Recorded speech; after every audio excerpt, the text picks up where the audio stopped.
Hello po, good evening po sa lahat. Ito pong video na to ay para po sa lahat na nagtatanong kung bakit may cone si Lips. Ito po si Lips.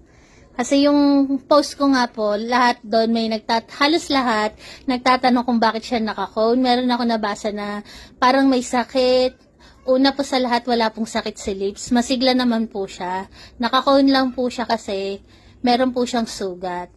Tapos, meron ding nag-comment doon, siguro daw napaaway kaya nagkaroon ng sugat. Hindi naman po siya napaaway. Wala pong nangaaway sa kanila at hindi rin po sila nag-away-away.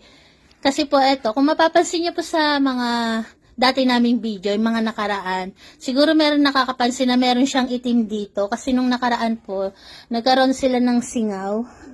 Ayan, kung makikita niyo po yung bibig niya, oh, may mga singaw-singaw kasi nung nakaraan, meron po silang nakain na naka-allergy sa kanila ni Solo. Kaya ayan po yung kinalabasan ng allergy nila. Tapos, ayan, medyo natuyo na nga po kasi nilagyan namin siya ng cone. Kasi kapag wala pong cone, ang nangyayari, kinakamot nila ng kinakamot, hindi natutuyo yung sugat, lalong nananariwa. Kaya nilagyan po namin ng cone. Sa ngayon po ito, ayan po yung sugat niya, ayan. Ayan. Kung makikita nyo po, nung hindi ko pa nilalagyan ng cone, mamasa-masa po talaga yan na sariwang-sariwa. Simula po nung nilagyan namin ng cone, syempre po hindi niya na nakakamot, kaya natutuyo-tuyo na po yung sugat niya.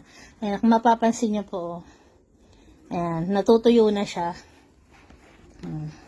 Pero healthy po si Lips, wala po siyang sakit, at hindi rin po siya napaaway. Ayan po yung kasagutan sa lahat po na nagtatanong. Pasensya na po kung di ko po kayo isa-isang masagot o ma-replyan sa comment section. Kaya po ginawa ko tong video na to para isang sagutan na lang po. Sa lahat po ng nagwo-worry, wala pong sakit si Lips. Siya po ay masigla. Yun nga lang po talaga, nagkaroon po siya ng singaw. Ayan po yung sugat niya. Ayan. Ang ginagamot po, sa magtatanong naman po kung ano yung ginagamot namin, langis lang po ng nyog yung ginagamot namin sa kanya. At madali pong makatuyo kapag langis ng nyog yung gamit namin. Ayan.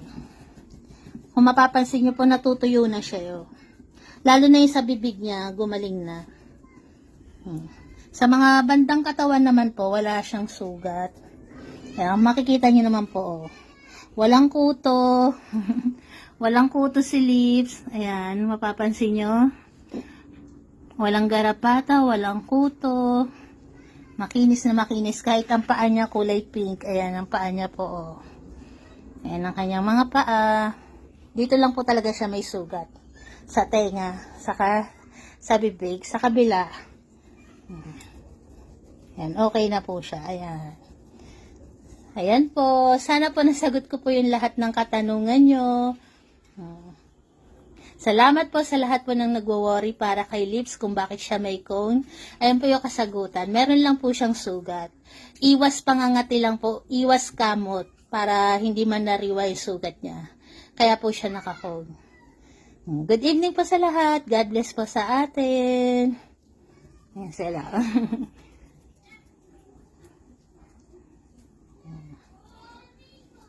Salamat po. God bless.